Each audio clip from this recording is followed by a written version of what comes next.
الحمد لله رب العالمين والعاقبة للمتقين والصلاة والسلام على نبينا محمد وعلى آله وأصحابه أجمعين. أما بعد فأعوذ بالله من الشيطان الرجيم. بسم الله الرحمن الرحيم. الحمد لله رب العالمين الرحمن الرحيم مالك يوم الدين إياك نعبد وإياك نستعين اهدنا الصراط المستقيم صراط الذين أنعمت عليهم غير المغضوب عليهم ولا الضالين. آمين. সমস্ত প্রশংসা মহান আল্লাহর জন্য, যিনি আমাদেরকে যথাসময়ে উপস্থিতান দিয়েছে দান করেছেন বলে আলহামদুলিল্লাহ। এবং তারপর তারিখের হাদিস মানবুল্লাহ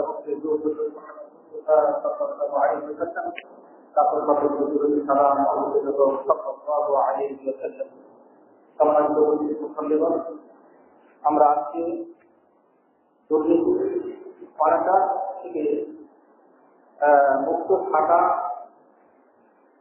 অনাচার থেকে দুর্নীতি অনাচার থেকে বাঁচার উপায় উপকরণ নিয়ে আমরা আজকে আলোচনা করি। ইনশাআল্লাহ আমরা গত সময় দুর্নীতি এবং দুর্নীতির কারণগুলো নিশ্চিত করেছিলাম। আজকে দুর্নীতি অনাচার মুক্ত করা এবং দুর্নীতি অনাচার থেকে বেঁচে থাকার উপায় এবং করণীয় নিয়ে আমরা আলোচনা করব ইনশাআল্লাহ।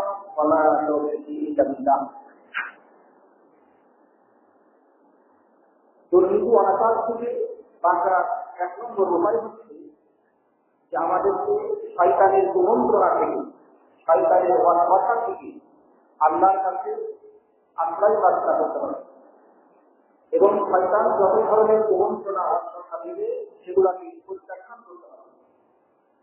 আল্লাহর কাছে শয়তানের কুমন্ত্রণা থেকে, শয়তানের ওয়াসওয়াসা থেকে পানা চাইতে হবে, নাজাত চাইতে হবে। পবিত্র কুরআন এবং সহিহ সুন্নাহ আল্লাহ এবং তার রাসূল সাল্লাল্লাহু আলাইহি ওয়াসাল্লাম আমাদেরকে শয়তান থেকে আশ্রয়ের অসংখ্য দোয়া কালাম আমাদেরকে শিক্ষা দিয়েছেন। আশ্রয় প্রার্থনা কিভাবে করতে হয় সেটা শিক্ষা দিয়েছেন। বিশেষ করে সূরা আন-নাস, সেখানে আল্লাহ সুবহানাহু ওয়া তাআলা মানুষ এবং জিন, যে মানুষ এবং যে জিন মানুষকে কুমন্ত্রণা দেয়, ওয়াসওয়াসা দেয়, তাদের থেকে আশ্রয় প্রার্থনা তিনি নিয়ম আমাদেরকে দিয়েছেন, প্রার্থনা আমাদেরকে দিয়েছেন। সেজন্য সূরা নাস, ফালাক এগুলো আমাদেরকে প্রত্যেকটা ফলাফল করুন, ইখলাস নাম ফালাক প্রত্যেকটা ফলাফল করে করতে হয়। মাধ্যম এবং এখান ফলাফল করুন, এটা তিনবার করে করতে হয়, ঘুমার সময় করতে হয়। তারপরে আলহামদুলিল্লাহ শাইতানির রাজিম, এটা সব সময় বলতে থাকতে হয় এবং কাজ করতে থাকতে হয়, যাতে করে শয়তান কোনো ধরনের কুমন্ত্রণা অস্পর্শা দিতে না হয়। দুর্নীতি অনাচার থেকে বাঁচতে হলে এই উপায়টি, এই করণীয়টি আমাদেরকে অবশ্যই করতে হবে। 2 নম্বর হচ্ছে আমরা সংক্ষেপে এই করণীয়গুলো, উপায়গুলো আমরা আলোচনা করে শেষ করতে সম্ভব। 2 নম্বর হচ্ছে শয়তানের আনুগত্য পরিহার করা। শয়তান ওয়াসওয়াসা দিলেও শয়তানের আনুগত্য করা যাবে না, আনুগত্য পরিহার করতে হবে এবং সেই জন্য আল্লাহর কাছে সাহিত্য প্রার্থনা করতে হবে। তার কারণ শয়তান হচ্ছে আমাদের প্রকাশ্য শত্রু, প্রকাশ্য দুশমন। সমস্ত দুর্নীতি অনাচার অত্যাচারের পিছনে রয়েছে শয়তানের ওয়াসওয়াসা, শয়তানের কুমন্ত্রণা, শয়তানের করা ইত্যাদি। সেজন্য শয়তানের আনুগত্য অর্জন করে আমাদেরকে আল্লাহর আনুগত্য করতে হবে। দুর্নীতি অনাচার থেকে বাঁচার 3 নম্বর উপায় হচ্ছে যে আল্লাহ সবকিছু দেখছেন, আল্লাহ সবকিছু শুনছেন, আল্লাহ সবকিছু আমাদের লিপিবদ্ধ করছেন। আমরা কি করছি, আমরা কি বলছি সব কিছু আল্লাহ তাআলা আমাদের আমল নামায় লিপিবদ্ধ করেছেন, আমাদের আমল নামায় জমা করছেন। এজন্য আমাদেরকে এই বিষয়টি সদা সর্বদা চূড়ান্তভাবে বিশ্বাস করতে হবে এবং আল্লাহর কাছে বিশ্বাস দেওয়ার জন্য আমাদেরকে নিয়মিত প্রস্তুতি গ্রহণ করতে হবে এবং আমাদের অন্তরের মধ্যে আল্লাহ প্রীতি তাকওয়া সৃষ্টি করতে হবে। এটা হচ্ছে দুর্নীতি অনাচার থেকে বাঁকা দুর্নীত অপমান। আজকে পৃথিবীতে দুর্নীতি অনাচার অত্যাচারের কারণে হচ্ছে আমরা আল্লাহ সুবহানাহু ওয়া তাআলার এই জবাবদিহিতাকে আল্লাহর কাছে আমাদের দিতে পারবে, সমস্ত দিতে পারবে, জবাব দিতে হবে। আল্লাহ আমাদের সমস্ত আমল লিপিবদ্ধ করছেন এই বিষয়টির উপরে আমাদের চূড়ান্ত শিক্ষা, আমাদের জীবনে এবং চূড়ান্ত তাকওয়া হয় আমাদের জীবনে। আমাদের প্রত্যেকটি আমল, প্রত্যেকটি কথা আল্লাহ সুবহানাহু ওয়া তাআলা তার সম্মানিত ফেরেশতাদের দিয়ে লিপিবদ্ধ করেছেন।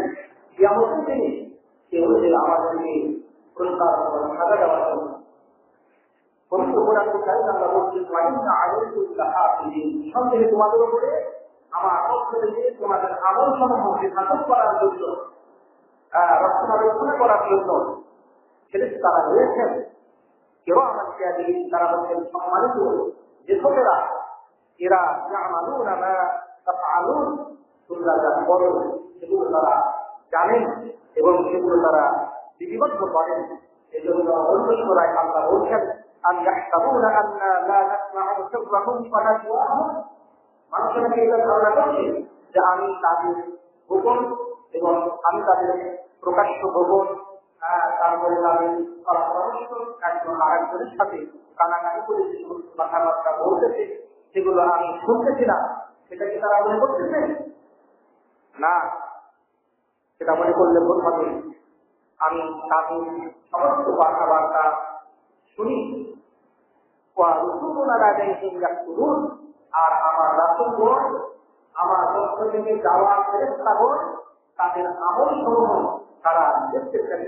কিয়ামতের দিনে তাদেরকে তাদের আমল নামা তাদের কাছে পেশ করা হবে, তাদেরকে দেখানো হবে, দেখো তোমরা পৃথিবীতে কি কাজ করেছ।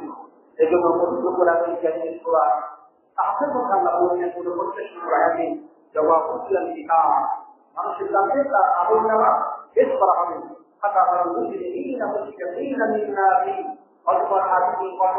দেখবেন যে তারা তাদের অপরাধ হলো তাদের আমল নামাকে দেখতে পাওয়ার কারণে তারা কিন্তু সন্তুষ্ট হবে।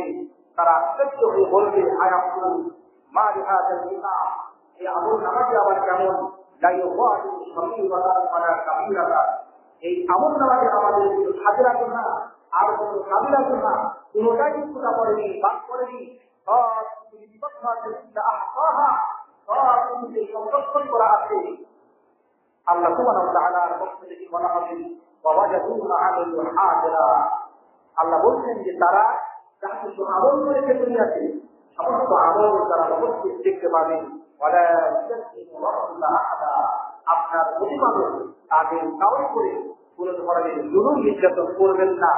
যে যতটুকু অপরাধ করেছে তার অপরাধের শাস্তি অবশ্যই সে পেয়ে যাবে। কোন ধরনের জুলুম তাদের উপর করা হবে না। অপরাধ করেনি শাস্তি দেওয়া হবে না, এমন তারা অপরাধ করেছে তাকে তার সে অপরাধের শাস্তি পেতে হবে। সেজন্য আল্লাহ পবিত্র কোরআনুল কারীমে বলছেন, আপনি প্রত্যেকটি উম্মতকে নতজানু অবস্থায় দেখতে পাবেন।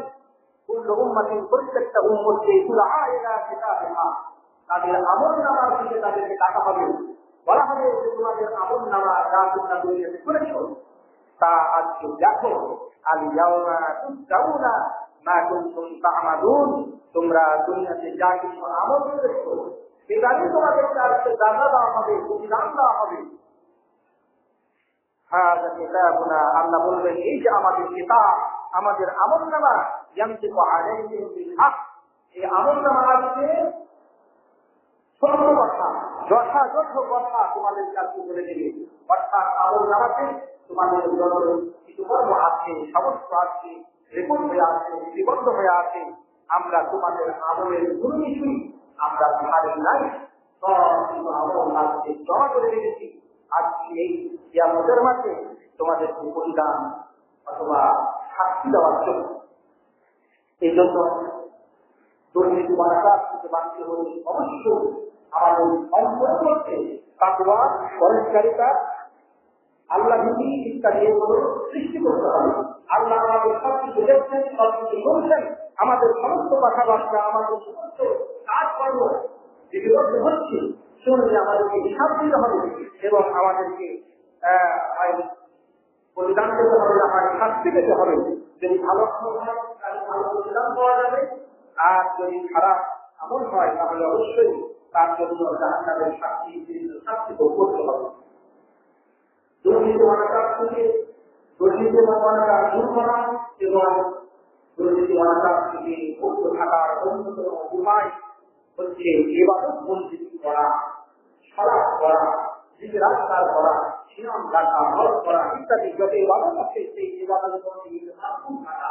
তার কারণ আল্লাহ পবিত্র কোরআনুল কারীমে বলছেন, ইন্না সলাতা তানহা আনিল ফাহশাই ওয়াল মুনকার, নিশ্চয়ই সালাত মানুষকে সমস্ত অপরাধ থেকে, অশ্লীলতা থেকে, বিশুদ্ধ কাজ কিন্তু মানুষ মাথায় রাখে। তাই সালাত করতে হবে, যেভাবে সালাত করলে পারে সালাত কবুল হয় সেইভাবে সালাত করতে হবে। এরপরে সালাত আদায় কাজের মধ্যে অপরাধ থাকার কথা নয়। যেহেতু আল্লাহ বলেছেন সালাত তাকে সমস্ত অশ্লীলতা, অন্যায়, অধিকার থেকে, অন্যায় থেকে তাকে বাঁচাবে। এজন্য আমাদেরকে ইবাদত করতে হবে, জিকির আজকার করতে হবে, ইবাদতে মাকবুল থাকতে হবে। তাহলে দুর্নীতি অনাচার পরিত্রাণ করা যাবে, বাঁচিয়ে রাখা যাবে। আমরা সংক্ষিপ্ত ভাবে যে উপায় এবং করণীয় আছে সেগুলা নিয়ে আমরা সংক্ষেপে আলোচনা করার চেষ্টা করবো ইনশাআল্লাহ। দুর্নীতি থেকে বাঁচার অন্যতম উপায় হচ্ছে সকল ক্ষেত্রে ইসলামী শিক্ষা ব্যবস্থা চালু করা হয়। সেটা প্রাইমারি হোক, হাই স্কুলে হোক, কলেজে হোক, ভার্সিটিতে হোক, যে কোনো বিভাগে হোক, সকল ক্ষেত্রে ইসলাম শিক্ষা এটাকে বাধ্যতামূলক করতে হবে। নৈতিক শিক্ষা এটাকে বাধ্যতামূলক করতে হবে। যদি এটা করা যায় তাহলে একজন মানুষ আল্লাহর ঘরে যেতে হবে। তার কারণ আমরা বলছিলাম আলেমগণ শুধুমাত্র আল্লাহকে ভয় করে থাকেন, অবশ্যই সে আল্লাহকে ভয় করতে শিখবে। একে সকল ক্ষেত্রে ইসলাম শিক্ষা, নৈতিক শিক্ষা যদি আমরা চালু করতে পারি, বাধ্যতামূলক করতে পারি, তাহলে অবশ্যই এগুলো রোধ করা যাবে, এগুলো প্রতিহত করা যাবে, এগুলো দূর করা যাবে। প্রত্যেকটা পয়েন্টের উপরে বিস্তারিত আলোচনা সময় থেকে পরে করা হবে। আজকে আমরা শুধুমাত্র এক ধরনের জ্ঞান রাখি আমরা দুর্নীতি এবং অনাচার থেকে বাঁচার উপায় এবং করণীয় নিয়ে আমরা সংক্ষেপে আলোচনা করব।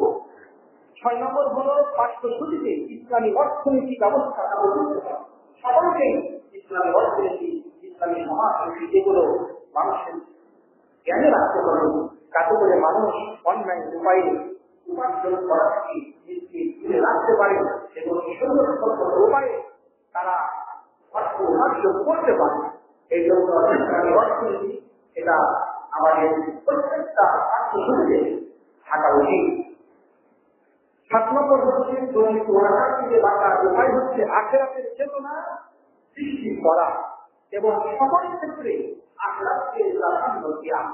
আমরা যদি আমাদের জীবনের সকল ক্ষেত্রে আমরা যদি আখিরাতের জীবনকে প্রাধান্য দিতে পারি, দুনিয়ার জীবনকে যদি প্রাধান্য না দিই, তাহলে আমরা এই সকল ধরনের দুর্নীতি অনাচার অত্যাচার থেকে আমরা মুক্ত করতে পারবো, নিজকে বাঁচিয়ে রাখতে পারবো। 8 নম্বর হচ্ছে হালাল হারাম সম্পর্কে পূর্ণাঙ্গ জ্ঞান অর্জন করা। কোনটি হারাম, কোনটি হালাল, কোনটি জায়েজ, কোনটি না জায়েজ, এই বিষয়ে পূর্ণাঙ্গ জ্ঞান অবশ্যই আমাদের মধ্যে থাকতে হবে। যার মধ্যে হালাল হারামের পূর্ণাঙ্গ জ্ঞান থাকবে, সে তো জানবে যে সুদ কাকে বলে, দুধ কাকে বলে, কি করলে সুদ হয়, মানে কোনটা ব্যবসা বাণিজ্য করা যাবে না, কোন ধরনের ব্যবসা হালাল, কোন ধরনের ব্যবসা হারাম। এজন্য হালাল হারাম সম্পর্কে তার পূর্ণাঙ্গ জ্ঞান অর্জন করা জরুরি। এজন্য সে অবশ্যই সেক্ষেত্রে তাকে চুরি করা থেকে, ডাকাতি করা থেকে, ছিনতাই করা থেকে, তারপরে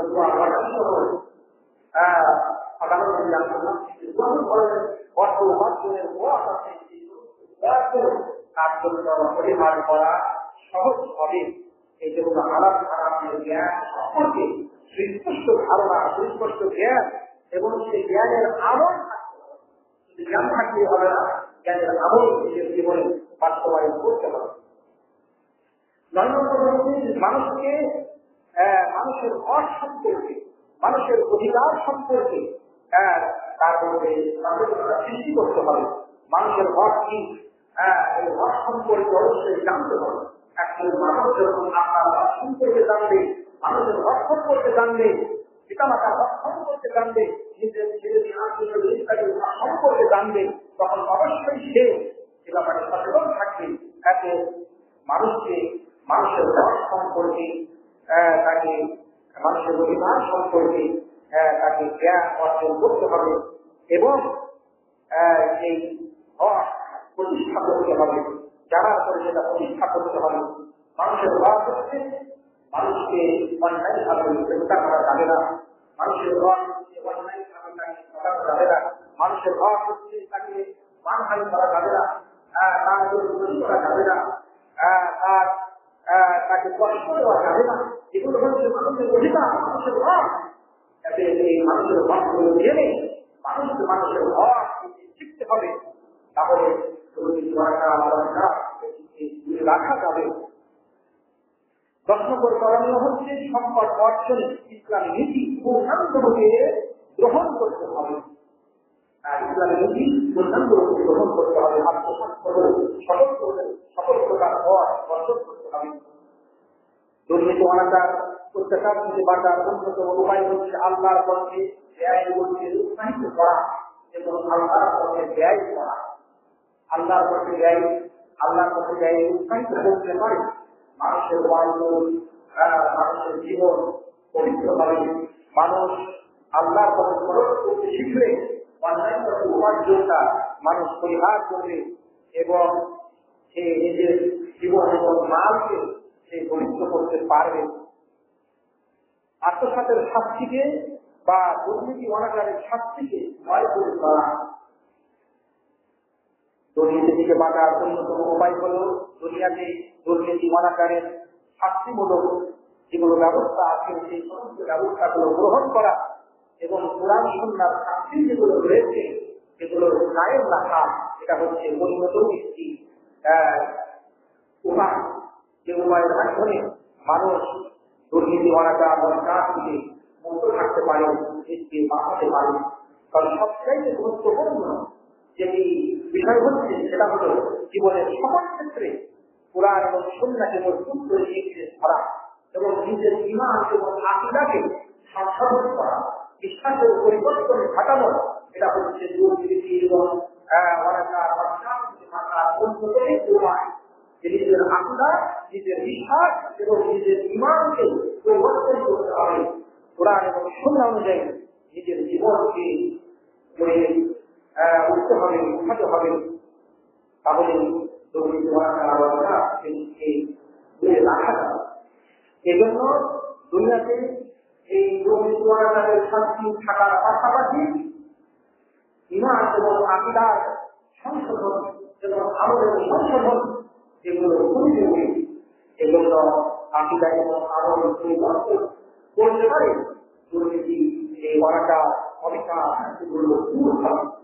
আর আকীদা শিক্ষার আমল এবং পরিবর্তন না হলে কোনোভাবে প্রশাসনকে দিয়ে অথবা মানুষকে ভয় ভীতি দেখিয়ে দুর্নীতি করা সম্ভব নয়। এই জন্য দুর্নীতি দূর করতে হলে অবশ্যই সকল ক্ষেত্রে ইমানি চেতনা, ইমান মজবুত করা, ইমান সংশোধন করা, ইমানের মধ্যে যত ধরনের ত্রুটি গলদ আছে সেগুলোকে দূর করা, আমলের মধ্যে যত ত্রুটি গলদ আছে সেগুলোকে দূর করে সঠিক আকীদা এবং সঠিক আমল নিজের মধ্যে নিয়ে আসা। দুর্নীতি অনাচার দূর করতে হলে অবশ্যই ন্যায়ের আদেশ থাকতে হবে, অন্যায়ের নিষেধ থাকতে হবে এবং অন্যায়ের প্রতিরোধ ব্যবস্থা থাকতে হবে।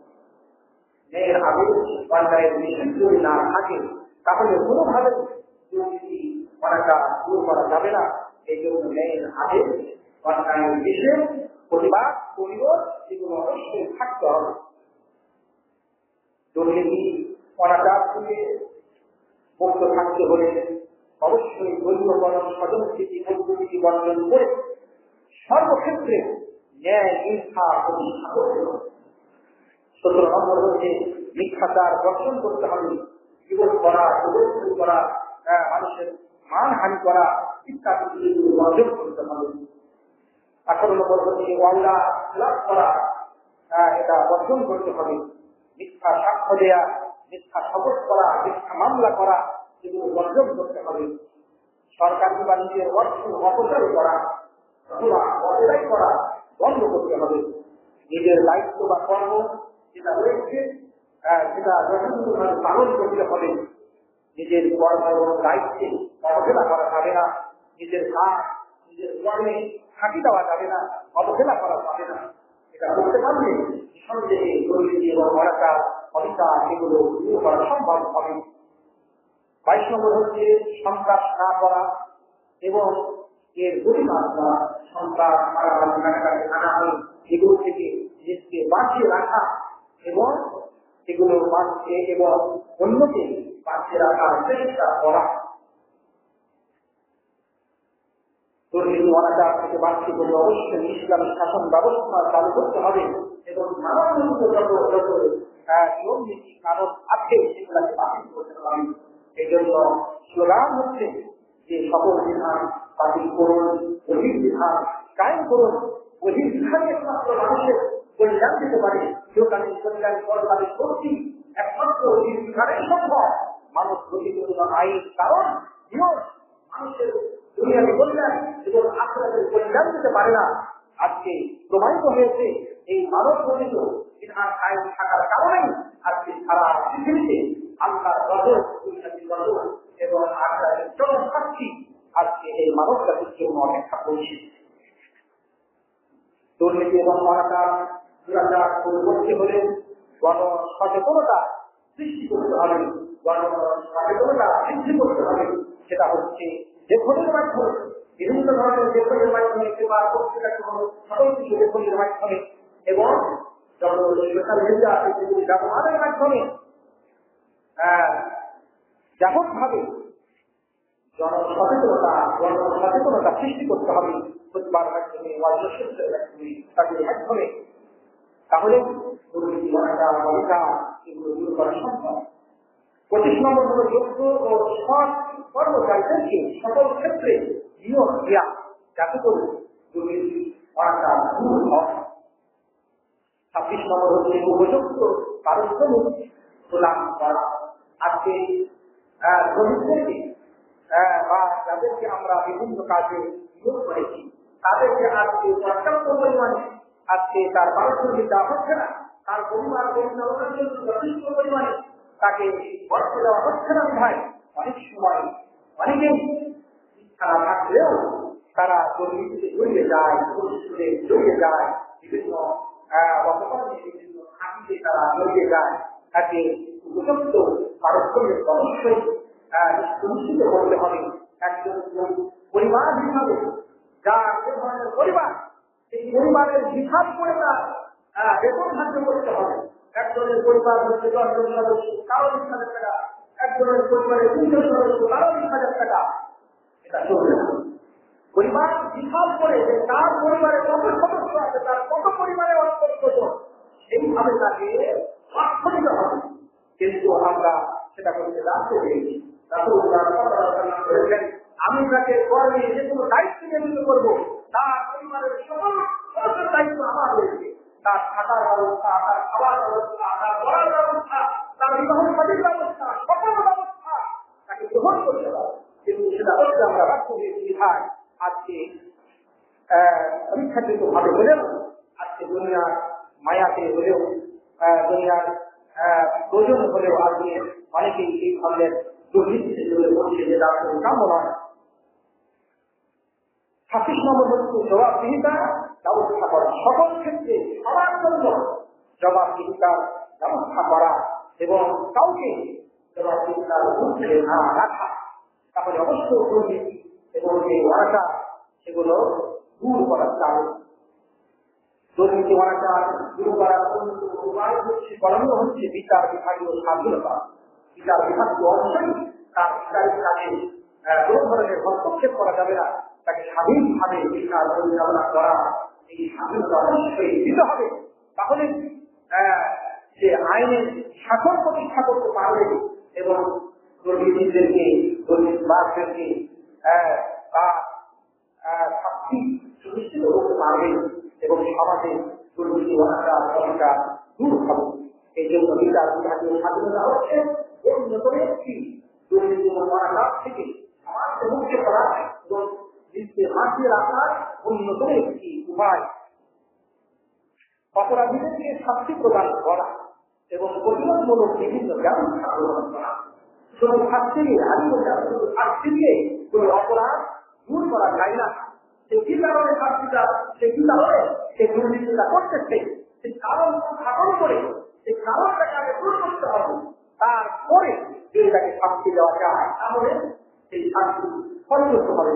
কিন্তু সেই কারণ চিহ্নিত না করে যদি শাস্তি দেওয়া যায়, শাস্তি দিয়ে বা মেরে দিয়ে কাউকে দুর্নীতি থেকে অনাচার অধিকার থেকে দূরে রাখা যায় না।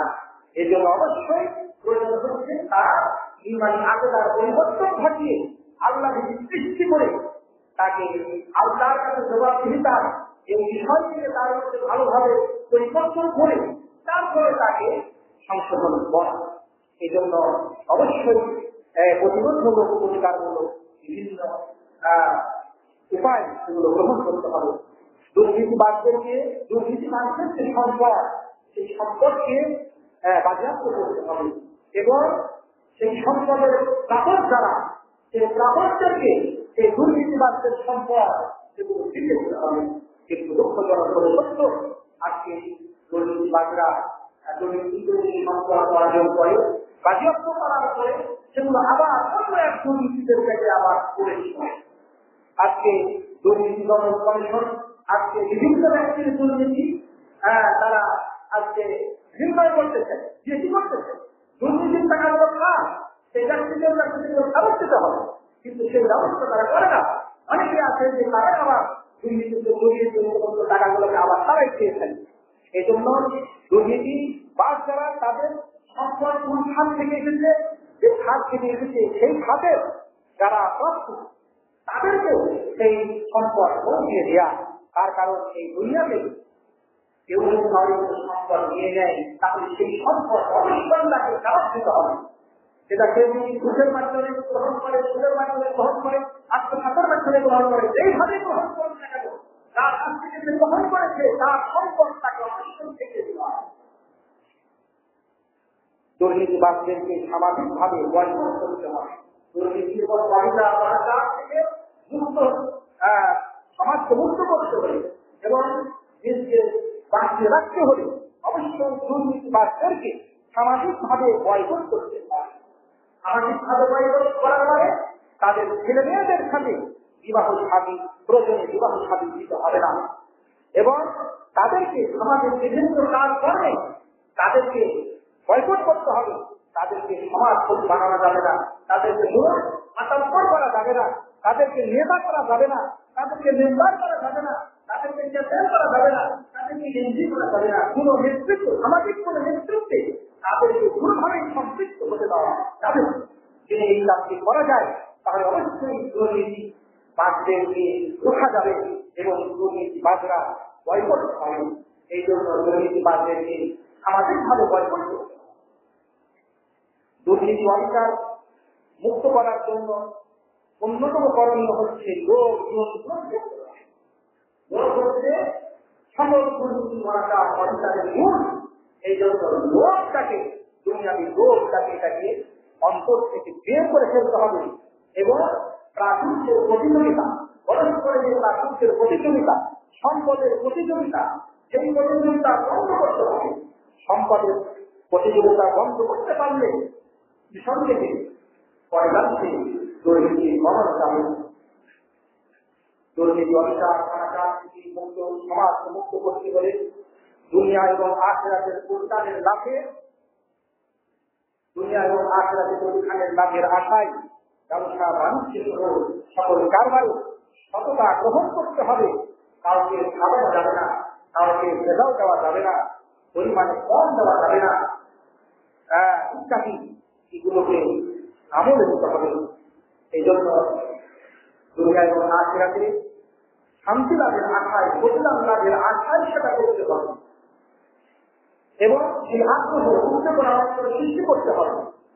দুনিয়ার এই সমস্ত কিছুকে তুচ্ছ জ্ঞান করতে হবে। সুরক্ষর ঘুষখোর সহ যারা রয়েছেন তাদেরকে সামাজিকভাবে রাজনৈতিকভাবে ঘনিষ্ঠ সম্পর্ক বর্জন করতে হবে। সামাজিকভাবে বর্জন করা অর্থই হচ্ছে যেটা আমরা আগে বললাম, সামাজিক কোনো কাজে বা সামাজিক কোনো কর্তৃত্বে নেতৃত্বে তাদেরকে নিয়ে আসা যাবে না। 35 নম্বর করণীয় হচ্ছে সৎ, গরিব এবং বিত্তহীন ব্যক্তিদেরকে মর্যাদা দিতে হবে। গরিব যারা সৎ মানুষ, গরিব মানুষ, বিত্তহীন মানুষ, তাদেরকে মর্যাদা দিতে হবে। তাদেরকে কেউ করতে হবে না, তাদেরকে ঘৃণা করতে হবে না, তাদেরকে তুচ্ছতাচ্ছিল্য করতে হবে না। তাদের সাথে সামাজিক সম্পর্ক স্থাপন করতে হবে। এটা যদি বলা যায় অনেকাংশে এই দুর্নীতি, এই অনাচার এগুলো রোধ করা যায়। আজকে গরিব মানুষ যখন ভাবছে যে আমি গরিব থাকার কারণে আমি সামাজিকভাবে রোধপরিপন্ন হচ্ছি, আমি সামাজিকভাবে অনেক কিছু থেকে বঞ্চিত হচ্ছি, আমাকে সমাজের মানুষ মর্যাদা দিচ্ছে না, আমার মেয়ের সঙ্গে আমার ছেলের সঙ্গে তো বিয়ে দিতে চাচ্ছে না, আমি সৎ, আমার ছেলে সৎ কিন্তু আমার ছেলে গরিব, আমার মেয়ে সৎ কিন্তু আমার মেয়ে গরিব, সেজন্য তাকে মূল্যায়ন করা হচ্ছে না। তখন সেই মানুষটি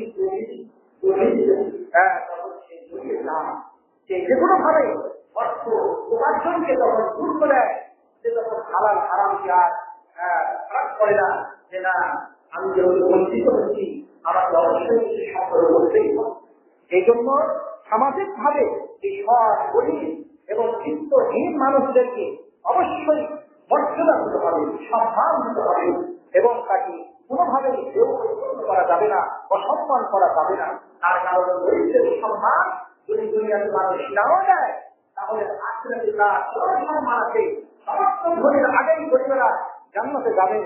যখন ধনীদেরকে তাদের হিসাবের জন্য আল্লাহ সুবহানাহু ওয়া তাআলার কাছে জবাবদিহি করতে হবে, সেই সময় গরিবেরা হিসাব এগুলো না লাগার কারণে, সম্পদের হিসাব না লাগার কারণে তারা আগে জান্নাতে চলে যাবেন।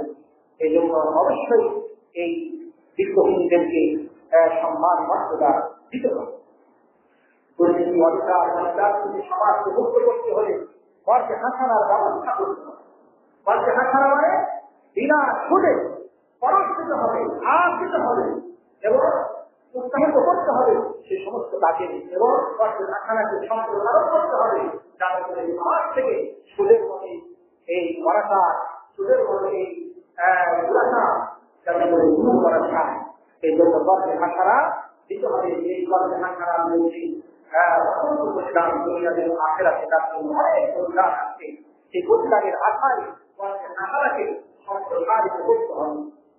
দুর্নীতি অধিকার অনাচার থেকে বাঁচতে হলে অবশ্যই ক্ষুদ্র বিনিয়োগের উপযুক্ত কৌশল স্থাপন করতে হবে।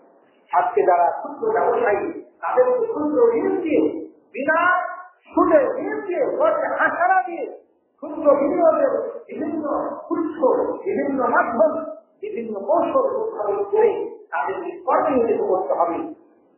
দুর্নীতি অধিকার অনাচার থেকে সমাজ করতে হলে অবশ্যই বেকারদেরকে, যারা বেকার রয়েছে তাদেরকে কর্মসংস্থানের ব্যবস্থা তাদের জন্য করতে হবে। কোন পুরুষকে বেকার রাখা যাবে না, তার কারণ পুরুষেরা বেকার থাকলে পারে তারা বিভিন্ন অপরাধে জড়িয়ে পড়বে, সেটাই স্বাভাবিক। এই জন্য বেকারত্ব দূর করতে হবে, পুরুষদেরকে কাজের লোক করতে হবে, মহিলাদেরকে পুরুষদের কাজ করার অধিকার হচ্ছে তাদের বেশি। তার কারণ যে পুরুষরাই হচ্ছে পরিবারের পরিচালক। এই জন্য অবশ্যই পুরুষদেরকে কোনোভাবেই বেকার রাখা যাবে না। পরিবার পরিচালনা করবেন পুরুষেরা, এই জন্য অবশ্যই পুরুষদেরকে তাদের যোগ্য অনুযায়ী তাদেরকে বিভিন্ন কাজে তাদেরকে নিয়োগ করতে হবে।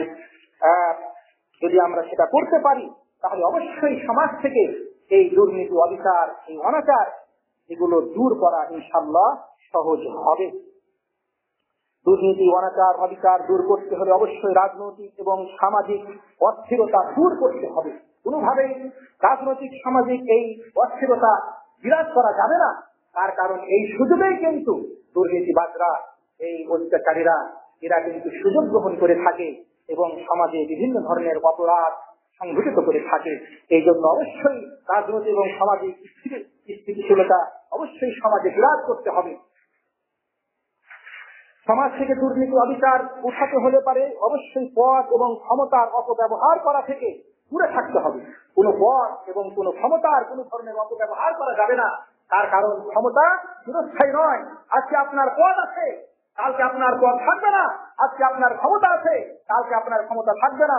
এতে পদ এবং ক্ষমতার অপব্যবহার না করে সদা সর্বদাকে আল্লাহকে ভয় করে নিজের দায়িত্ব অবশ্যই পালন করতে হবে। সেটা করতে পারলেই নিঃসন্দেহে সমাজে ন্যায় বিচার প্রতিষ্ঠা করা সম্ভব হবে।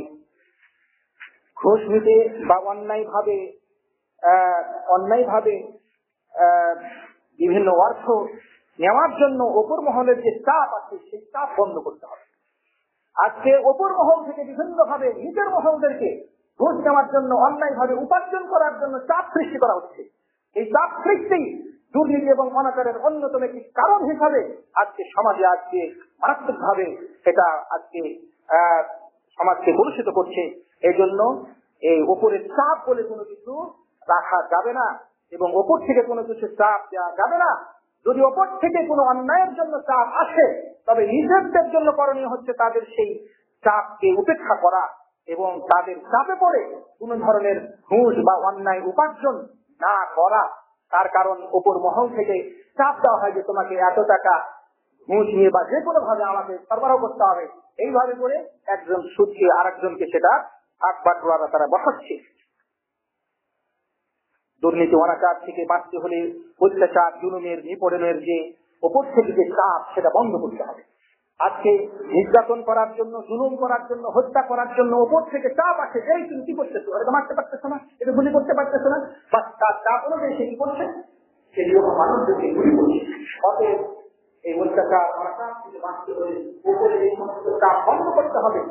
আর যারা এই সমস্ত কাজের নিয়োজিত আছেন তাদেরকে ওপরের চাপ প্রত্যাখ্যান করতে হবে। অন্যায় কাজের ওপরের চাপ প্রত্যাখ্যান করতে হবে, নাকচ করতে হবে। তার কারণ যদি কেউ ওপরের চাপে অন্যায় কাজ করে তাহলে অবশ্যই অন্যায় যে কাজগুলি করলেন সেও জাহান্নামে যাবে। যে কাজগুলো সেও জাহান্নামে যাবে, সে তার চাপে কাজটি করলো সেও জাহান্নামে যাবে। এমন না যে আমি তার অর্ডারে গুলি করেছি, তার অর্ডারে তাকে হত্যা করেছি, তার অর্ডারে তাকে মামলা করছি, তার অর্ডারে সেটা করছি, সেই সে অপরাধের শাস্তি পাবে, সেটা নয়। অবশ্যই এই ধরনের অপরাধ, এই কারণে অবশ্যই অপরাধীকে শাস্তি পেতে হবে। এই জন্য উপরের যতই চাপ থাকুক না কেন কোন অন্যায় কার্যকর বা বাস্তবায়ন করা যাবে না এবং প্রয়োজনে এই ধরনের চাকরি ছেড়ে দিতে হবে। অন্যায় অবিচার থেকে বাঁচতে হলে অবশ্যই প্রয়োজনে এই ধরনের চাকরি ছেড়ে দিতে হবে। এই চাকরিতে আপনি আপনার নিজের ইচ্ছা আপনি অনুযায়ী করতে পারেন না, আপনি নিজের ইচ্ছা বাস্তবায়ন করতে পারেন না, আপনাকে ওপরের চাপে অন্যায় করতে হয়, অবিচার করতে হয়। এই ধরনের পদে, এই ধরনের চাকরিতে আপনার থাকা আপনার জন্য জায়েজ হবে না। দুর্নীতি, অত্যাচার থেকে বাঁচতে হলে অবশ্যই ঘুষ বা অর্থ ব্যয় করে কোন ধরনের পদ বা নেতৃত্ব গ্রহণ করা যাবে না। আজকে ঘুষ বা বিভিন্ন অর্থ ব্যয় করে আজকে পদ নেওয়ার জন্য, নেতৃত্ব নেওয়ার জন্য আজকে বিভিন্ন ধরনের অপরাধ সমাজে মধ্যে রয়েছে। যারা আজকে ঘুষ দিয়ে চাকরি নিচ্ছেন, ঘুষ দিয়ে পদ নিচ্ছেন, ঘুষ দিয়ে নেতা হচ্ছেন, নেতৃত্ব নিচ্ছেন, তারা তাদের যে ঘুষের টাকা, তাদের সেই দায়িত্ব টাকা তারা তো অবৈধ কি আশ্চর্য। তার নিজের বৈধ টাকা বা নিজের যৌগা টাকা বা নিজের ভালো টাকা সে দিচ্ছে, দিয়ে একটা বলে তাকে দিচ্ছে, অথবা সে কোনো বলে সে একটা নেতৃত্ব হচ্ছে, তিনি ইত্যাদি সেখানে কোটি কোটি টাকা খরচ করতেছে। এখন মেম্বার হওয়ার পরে এখন সেগুলোতে আমি যেখানে 22 কোটি টাকা ব্যয় করেছি এই টাকাটা থাকা হবে, কি করে থাকা হবে? এখন সরকারি সম্পদ, জনগণের সম্পদ, গরিব মানুষের সম্পদ, বিভিন্ন দুর্নীতি অধিকার করে এই সমস্ত টাকা এরা হলো কপাল না। তারা আজকে তার নিজের টাকা অনলাইন করে দিচ্ছে, সেজন্য ঘুষখোর সেও জাহান্নামী এবং যে ঘুষ দেয় সেও জাহান্নামী। এই জন্য অবশ্যই এই ঘুষ দিয়ে অথবা অর্থ ব্যয় করে কোনো ধরনের বল অথবা নাগরিক অথবা নেতৃত্ব হতে হবে, এই যে একটা মানুষের মধ্যে যে এই ধরনের একটা আগ্রহ সেটাকে দূর করতে হবে। কাজে ঘুষ অর্থ ব্যয় করে কোনো ধরনের পথ নেতৃত্ব গ্রহণ করা দূরে থাকতে হবে। তাহলে দেশকে অধিকার অনাকার থেকে দুর্নীতি থেকে বাঁচানো সম্ভব হবে। 40 নম্বর পদক্ষেপ হচ্ছে অর্থাৎ সম্পদ পরিহার করতে হবে।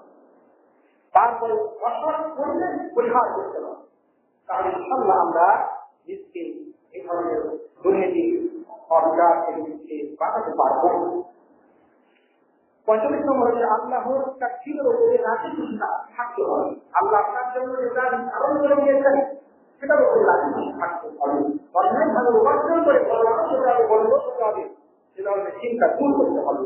এই জন্য আল্লাহর তাকদীর, আল্লাহর নির্ধারণ, সেই নির্ধারণের উপরে রাজি খুশি থাকতে হবে। দুর্নীতি থেকে বাঁচার অন্যতম উপায় হচ্ছে নগদ উপায়ে নিজের সন্তান সন্ততিকে বড় বানানো বা বড় কর্মকর্তা বানানোর যে চিন্তা, যে পরিকল্পনা, সেগুলো দূর করতে হবে। আজকে নিজের ছেলেকে বড় কর্মকর্তা বানাতে হবে, বড় লোক বানাতে হবে। সেজন্য আজকে অনেক মানুষ তারা মোটা অঙ্কের সুদ খায়, মোটা অঙ্কের ঘুষ খায়। কেন? যে আমার ছেলেটিকে বড় কিছু বানাতে হবে, আমার ছেলেটিকে এই প্রতিষ্ঠানে দিতে পারে, এখানে কিছু শিখতে পারবে না, বড় মানুষ বড় কর্মকর্তা হতে পারবে না। সেজন্য তাকে কোন বিশাল একটা প্রতিষ্ঠানে তাকে দিতে হবে, সেখানে লক্ষ লক্ষ টাকা ব্যয় হবে। এই জন্য এত ব্যয় কোথায় থেকে পাবো? এই জন্য এই যে ধ্যান ধারণা, যে চিন্তা, যে পরিকল্পনা, এই পরিকল্পনা ভুল করতে হবে। আপনাকে আল্লাহ সুবহানাহু ওয়া তাআলা যতটুকু সম্পদ দিয়েছেন সেই সম্পদ ব্যয় করে আপনার ছেলে মেয়েকে আপনি শিক্ষিত করুন, যতটুকু পারেন ততটুকু করুন। আপনার সম্পদ নয় আপনাকে ইংলিশ শেখাতে হবে, অথবা আপনাকে আমেরিকাতে পড়াতে হবে, ইংল্যান্ডে ইউরোপে পড়াতে হবে। এটা কেন? আপনাকে ঘুষ নিয়ে সুদ নিয়ে ইত্যাদি অবৈধ উপায় উপার্জন করে আপনার ছেলেকে বড় কিছু করতে হবে, বড় ইঞ্জিনিয়ার করতে হবে, বড় ডাক্তার করতে হবে, বড় কিছু করতে হবে। এই ধরনের ধান্দা মানে কেন? আপনাকে আপনার যতটুকু সম্পদ দিয়েছেন সেই সম্পদ ব্যয় করে আপনি আপনার সন্তানকে সৎ সন্তানে ওই পুরুষ দিলে আপনার দায়িত্ব, সেই দায়িত্ব আল্লাহ আপনার কাছ থেকে চান। আল্লাহ চান না যে আপনি অবৈধ উপায় উপার্জন করে আপনার ছেলেকে আপনি বড় চাকরিজীবী বানান বা বড় কোন একটা কর্মকর্তা বানান, সেটা আল্লাহ চান না। আপনার আপনার কাছ থেকে নেবে না। আপনার হিসাব নেবেন যে আপনি আপনার এই অবৈধ উপার্জন কেন করলেন এবং অবৈধ উপার্জন কেন ব্যয় করলেন। আপনি অবৈধ উপার্জন দিলে আপনি আপনার ছেলেকে কেন এই ধরনের বড় বড় যে ধরনের যেখানে বড় খরচ হয় সেখানে আপনি কেন করেন, কেন আপনি সেখানে চাকরি দিলেন, বিজনেস দিলেন ইত্যাদি। 47 নম্বর করণীয় হচ্ছে সৎ আলেমদের বা মানুষদের সাথে থাকা এবং তাদের উপরে মেনে চলা। এটা হচ্ছে অন্যতম একটি উপায়। নিজেকে দুর্নীতি অনাচার অধিকার থেকে বাঁচানোর অন্যতম একটি উপায় হচ্ছে যারা সৎ মানুষ, ভালো মানুষ, তাদের সাথে সম্পর্কে থাকুন, তাদের কর্মজীবন, তাদের কথা মেনে চলুন। যারা আপনাকে অন্যায় করার শরীরে তাদের সম্পর্ক, তাদের সাথে আপনার ঘনিষ্ঠতা আপনি উপেক্ষা করুন। 48 নম্বর হল পরস্পর হিংসা, ঘৃণা ইত্যাদি এগুলো পরিহার করতে হবে।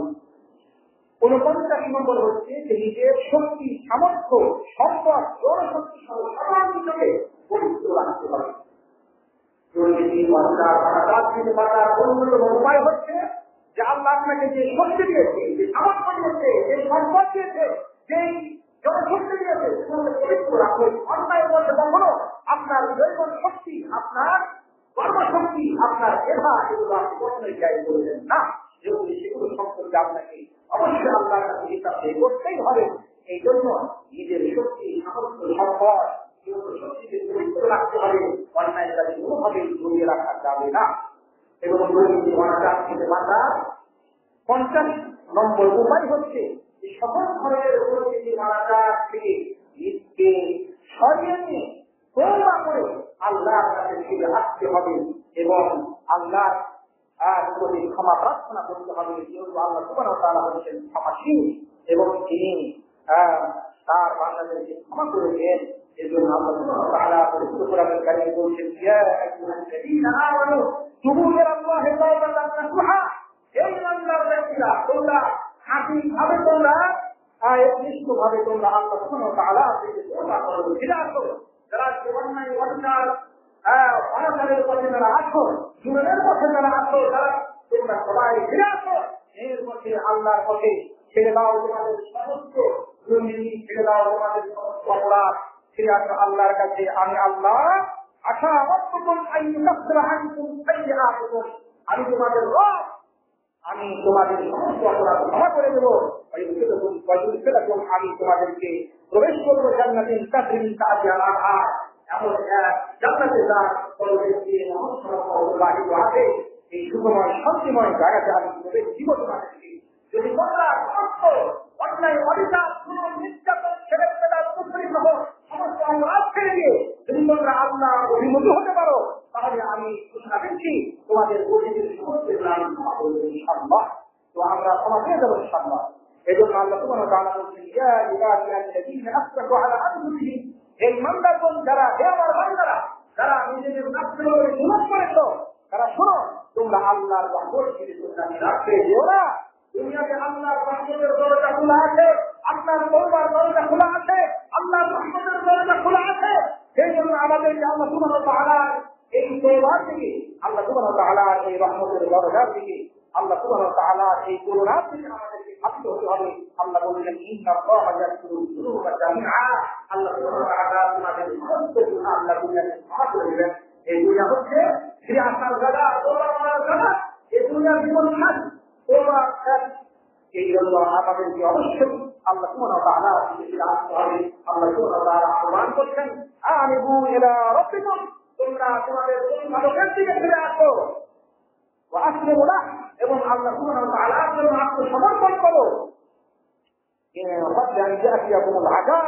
তোমাদের কাছে আযাব আসার আগে, আযাব আসার আগেই দুর্নীতিবাজদেরকে দুর্নীতি পরিহার করতে হবে, অন্যায়কারীদেরকে তাদের অন্যায় পরিহার করতে হবে। যারা আজকে বিভিন্নভাবে দুরাচার করতেছেন, অনাচার করতেছেন, তাদেরকে তাদের অনাচার থেকে অবশ্যই ফিরে আসতে হবে। আল্লাহ সুবহানাহু ওয়া তাআলা বলছেন, তোমাদের কাছে আযাব আসার আগেই তোমরা ফিরে আসো। যদি তোমরা আযাব থেকে নিজেকে বাঁচাতে চাও, তোমরা তুমি শুনুন, যদি আযাব এসে যায় তাহলে কোনোভাবেই তোমাদেরকে দায়িত্ব সহযোগিতা করা হবে না। তাদের আমাদেরকে সাবধান সতর্ক হতে হবে। আমাদের হায়াত বাকি, আমাদের তওবার দরজা, তওবার অবকাশ বাকি। এই জন্য আমরা আসুন ফিরে আসি, সমস্ত ছেড়ে দিয়ে আল্লাহর কাছে ফিরে আসি। আমরা সংশোধন করি, আমরা নিজের পরিবার সমাজ সংশোধন করি, সকল ধরনের অধিকার আমরা ভুল করি। আমরা সুবহানাহু ওয়া তাআলা আমাদের সকলকে সে শক্তি দান করেন। আমিন।